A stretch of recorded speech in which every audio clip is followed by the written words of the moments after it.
lahat ng yan ay may mga resibo, may mga pruweba yan. Kaya po ngayon, ilalabas ko na po yung ebidensya o resibo o na para matahimik ng lahat. So, eto ang magandang araw po sa inyo lahat mga amigo. Good evening po sa ating lahat. So, nandito po tayo sa ating bahay at medyo ginagabi na po. Pero ang sarap dito sa sa may tinaka-terrace. Mahangin siya at ang sarap dito na tumambay-tambay lang. So, plano ko maglagay ng lamesa dito tsaka upuan tapos magkukwento-kwentuhan lang, ganyan. Nung lang ako, napapaisip lang ako kasi ngayong gabi talaga dapat sabi ko gusto ko magpahinga lang ngayong araw pero parang wala naman yata akong pahinga. Parang wala naman yata akong pahinga para araw-araw yata nagkatrabaho ako. Kala nila kasi ang pagbablog ay hindi trabaho. Abay, trabaho yun. Sobrang ng trabaho na to. Ang pagbablog ay akala nila magbibideo ka lang tapos na. Nako, grabe. Iba po ang level mga amigo nung nag-iisip ka ng content. Alam nyo, minsan kasi, ako talaga, hindi ako yung sasabihin nyo kunyari pag ganito kunyari ngayong araw, ganito gagawin ko, naka-schedule yan, ganito ang vlog ko, ganito, o mga may script, ganyan. Walang ganon-ganon. Pagka nagpunta ako sa isang lugar, sabi ko mag-vlog ako ulit Janet, diretso na yun, kung ano yung mga makikita doon, yun na yun. Kung ano yung ginawa ko, diretso na yung mga video. Minsan nakakat kasi nga, pagka, for example, halimbawa, nag-video ko, ganyan. Tapos pagkayari, halos patay yung oras na may ginagawang ganyan, kakat ko na yun. Cut na muna yun. Sige, mamaya na ulit. Tapos yung pinaka pangyayari na, yun na yung ating ipakikita sa dulo. Ganun po. Ang ang pagbablog kasi, akala naman nila is na sobrang dali yun. Sabi niya, kakain ka lang, madali lang yun. Hindi ganun kadali ang pagko-content, pagbablog. Napaka masalimuot. Hindi na po pwede araw-araw pinapakita mo, di ba? Iba-iba yung topic mo, iba-iba yung mo. Yun ang di nauunawaan ng iba. Napapansin nyo, before nasa Equatorial Guinea ako, syempre, nung time na yun, nagpapipiding program ako, ganun. Nagpapapiding program ako, tapos pagkayari, marami kong mga eksena doon, yung iba, yung 2 video, dati isang video lang pinapalabas ko. Muna nag-start ako nagpag-vlog, parang isang video lang yung ginagawa ko. Tapos hanggang naging 2 video, sabi na kulang pa daw. Hanggang naging 3 video, hanggang naging 4, naging 5, ganyan po. So, mas maganda kasi na ipalabas na rin kung ano yung nangyari sa buong maghapon. Parang ganun. Para at least sa sunod na araw, iba naman. So, whether meron silang pamimilian. Ganun. Kagaya niyan, kuda-kuda lang, kwento-kwentuhan lang, tamang chill-chill lang tayo habang nandito tayo, di ba? Sarap ng ganitong pakiramdam na wala masyadong iniisip. Kasi nung time na sabi nga ganun kinakausap ko nag-Belgium, sabi niya, sa akin, pagka dumating na sila yung magpamilya dyan, sigurado wala ka ng oras kasi hati na yung oras mo, sabi niya. Sabi ko, ganun talaga ako, buhay. Nandun tayo sa part na kung saan tumutulong tayo. Siyempre, pagpunta nila dito, marami tayo gagawin. Ganun, pagpunta nila dito. Kaso nga lang, sa hindi inaasang pangyayari, hindi sila karating. Kaya, paano ang gagawin natin? Mag-enjoy na lang kung ano yung buhay natin ngayon dito sa Pilipinas. Nakakatulong naman tayo, di ba? Pero nagulat lang ako kasi nung naaalala ko lang kasi na nire-recall ko, meron bang problema? Ano bang dapat gawin, ganyan. So, minsan napapaisip ako kung teka, parang may something, may mali, ganun. Tapos, hanggang sa naiisip ko na, hindi. Siguro talagang bawat nangyayari sa buhay natin ay will ng Lord. Parang ganun. Kaya ngayon, parang sa Pilipino, ang sarap din tumulong. Sarap tumulong sa Pilipino. Kaya lang, pag may nakikita ko na hindi okay, parang andaling i-correct. Kasi minsan, for example, kwento ko sa inyo. For example, kay Billy, kay Ate Janet, may mga bagay na hindi ako nag-agree. Pero ang sarap pala sa pakiramdam na dinedirekta mo na hindi ko gusto yung mga ganun. May mga ganun. Parang masarap tumulong talaga pagka alam mo na yung tamang tao, yung tinutulungan mo. Parang ganun, di ba? Pero pagka mararamdaman mo naman ng isang tao kung hindi deserve na tulungan. Parang ganun. So, yun po mga amigo at gusto ko palang i-clear mga amigo na matapos ng matapos ng pagdedebate at matapos ng lahat ng mga agam-agam ninyo. So, pinagbibintangan pala kasi tayo mga amigo na lahat daw ng ginawa natin sa Thailand is pagpapanggap. Script daw to, hindi totoo at hindi naman daw talaga pupunta sila sa mami sa Pilipinas. Oo. So, ilalabas ko yung ebidensya na kung saan ay hindi ito po pwedeng dayain at hindi po pwede itong tawag doon, hindi pwede itong kasi ang pangit hindi maganda na isipin nyo, nag-prepare kami sa meron bang ganun? Yung nanay ko umuulan sa may inaayos yung bahay nila sa may napagtutuluyan, di ba?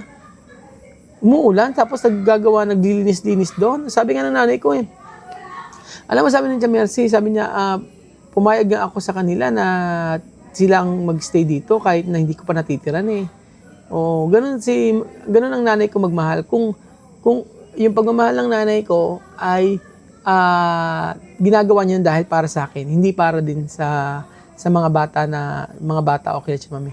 Pero kasi kung siya lang din naman, ang masusunod, tingin ko parang hindi naman na okay na.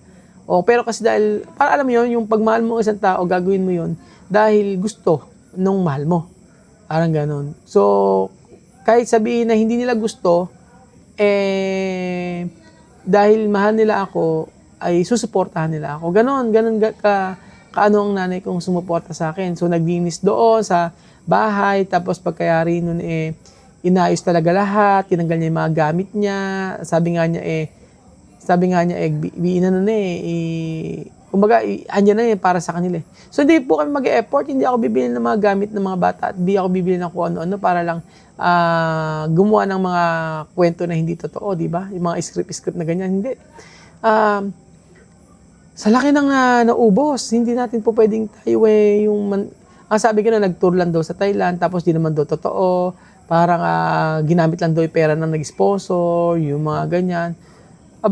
Lahat ng yan ay may mga resibo, may mga pruweba yan.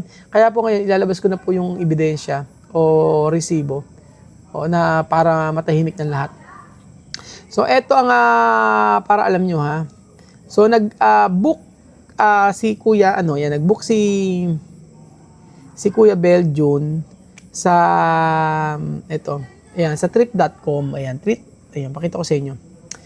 Trip.com, paano kita? Hindi siya kita. Teka, ayusin natin mga amigo para makita nyo, Ayusin ko, papakita ko sa inyo. Ayan, ito yung itinerary nila. Nag-book sila si Beljun sa trip.com. Ayoko pakita kasi yung merong yung booking number, ayan. Ayan, Matinga yan. Yung Matinga. Ayan, lahat yan. Ayan, yung kanilang ticket number. Ayan, ticket number yan. Yan ang mga ticket number nila. So, para at least alam nyo po. Tapos, ayun Manila to ano yan. Para at least alam nyo. Ayan yung kompleto yan. Ito pa yung kanilang For example, ayan ayan. Ayan. Ito yung mga nila. Ayan. One piece. Ayan. One piece per person. Ayan. One piece per person. Ganyan. So, lahat yan meron. Kompleto yan. Para ate alam nyo po. Ayan. Para at least alam nyo po mga amigo. Ayan. Para ito. So, hindi pwedeng dayain yan. Hindi pwedeng dayain yung itinerary na yan. Ayan, sa trip.com yan. Ayan. Ayoko kasi ipakita lahat mga amigo. Hindi po pwede. So, yan. Walang ayan, lahat yan. Tapos may mga ganyan pa, Ayan, ados, mga ganyan. Ayan. May mga ganyan po siya, mga amigo. Tapos, isinin natin yan. Isinin natin yan kay Misma tsaka kay Chamami. 11 yan, 11 pages yan. 11 pages po yan, mga amigo. Yan, pakita ko sa inyo, 11 pages yan. Ayan, 1 to 11 yan, itinerary.com. Sabing ganun, meron mga reference number kumpleto yan. Yan. May mga reference number. Ayoko na ipakita lahat eh. Ayan. O yung mga reference number, mga ganyan-ganyan. So, ayan. Lahat niyan, i-sinend ko kila ano yan, kila Tia Mami. So, yun po mga amigo yung mga ebidensya. At inilabas natin. Kasi ginagawa tayong sinungaling ng mga iba eh. Na ibang manonood sa atin. So, ano akala? Maglolokohin natin yung sarili natin. Kung magagastos sa Thailand. Hindi ko kailangan pumunta ng Thailand. Hindi ko kailangan pumunta ng Thailand. Kahit na ilang beses na balikan natin ng Thailand. Kasi pag sa mga bakasyon. Pero hindi tayo doon pupunta basta-basta. Di ba? Lalo-lalo na Thai Airways yung sasakyan mo. Magkano ang ticket doon. Tapos pagkayari yung hotel pa, yung mga ganun. Tapos ilang araw lang, di ba? So, sabi ko nga po mga amigo, pagka hindi natin pinakikita yung mga ganyan, ay iisipan ng ibang tao na dapat depensahan din natin yung sarili natin. Kaya nakakalungkot pagka ganyang pinag-iisipan tayo ng hindi maganda. Di ba? Kaya nga po, pati nga yung pati yung nakakaano lang kasi na parang, ano ba yan? Sabi ko, ikaw na nga ang nagmamalasakit sa mga tao pero iisipan pa ng hindi maganda. Kaya iba, minsan nakikita ko ibang nagko-comment created account 3 hours ago. Created account 2 days ago. So, ibig sabihin talaga may mga tao talaga na ginagawa lang yung lahat para makapanakit at makasira ng mambash talaga yung ganun. Pero sa atin nga, sabi ko nga, welcome sila. Ibig sabihin kapag ganun may mga tao na gusto kang siraan o sabihin na ganun, di sagutin, ganun lang naman, simple lang naman eh. Kasi dati hindi ako sumasagot, ngayon parang nadala na, parang sasabihin ko, teka, pangit na, parang hindi na okay yung ganito Total ginagawan tayo ng hindi, total ganyan nung iniisip sa atin, di sagutin na rin natin, pakita yung mga resibo, pakita yung mga ebidensya, yung mga kaya lang sabi ko nga po sa inyo mga amigo, may mga reason ng lahat. So sa magtatanong sa akin kung nakausap ko na ba si Tia Mami, hindi pa kami nag-uusap at hayaan ko siya, bahala siyang makipag-usap sa akin. Hindi ko siya i-block, hindi ko siya pero darating ang time, tingnan mo, darating yung time niya, siya ang magme-message sa akin, siya ang tatawag sa akin. Niwala kayo sa akin. Hindi ko siya i-message. Last na yung message ko sa kanya na last sa inyo na yun. And then after nun, hindi na. Sabi ko sa kanya, hindi mo ako galit sa kanya. Gusto ko lang sanang ipaunawa sa kanya na hindi lahat ng gusto niya ay masusunod. Dapat ay ako ang masunod dahil ako ang tumutulong sa kanila. Kung hindi nila kaya yung sa pagtulong ko, wala namang problema sa akin.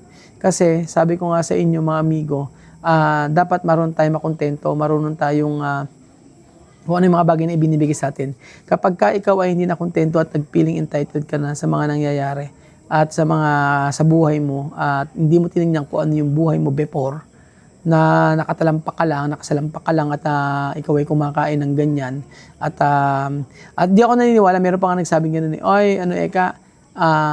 di baling maghirap kami basta sama-sama lang kami kahit walang pera. No, hindi totoo yun. Diba? From the time na ikaw ay nag-level up na ang buhay mo, gugustuhin po bang bumalik sa dati? Siyempre hindi. Yun ang reality ng buhay. Kaya ikaw nagsisikap ka, nagpupursige ka para maging maayos yung buhay mo. Minsan kasi ang mentality ng ibang tao is yung magwo-work hard ako, magkatrabaho ako ng sobra-sobra para maging maunlad ako. Yes, tama yun. Pero ang katotohanan ng buhay ay dapat ay mag-isip ka din kung paano mas magiging magaan ng yung pamumuhay. So, isang bagay na lagi kong sinasabi sa mga tao ay halika. Sa mga tao ay laging magiging laging mapagpasalamat. 'Di ba, Chuchen? 'Di ba? Dapat laging laging magte-thank you. O 'di ba tulad niyan pag nag-birthday ka. So paano kung halimbawa si Daddy hindi naman walang pambili hindi ka binili ng regalo, okay lang ba sa'yo? Yes. O 'di ba? Ano importante? Ano importante sa birthday mo? Ano importante sa birthday mo kahit walang gift, okay lang? Yes. Oh, yes. Oh, sige, yakapin mo na ako, dihag mo na ako, 'di ba? Oo, naku. Uwin tayo. Ha? Uwin tayo? Kiss muna ako. Tapos hug mo ka na, sobrang hug. Yung hug na hug, power hug na. So, ayun ba mga amigo? Ano si... Sabi ate, uwi na ako. Oo, uwi na nga tayo. Kiss muna ako. Yeah. So, thank you so much po mga amigo. At magpaalam ko na. Bye-bye. Bye-bye. Bye-bye, Paul. Bye-bye.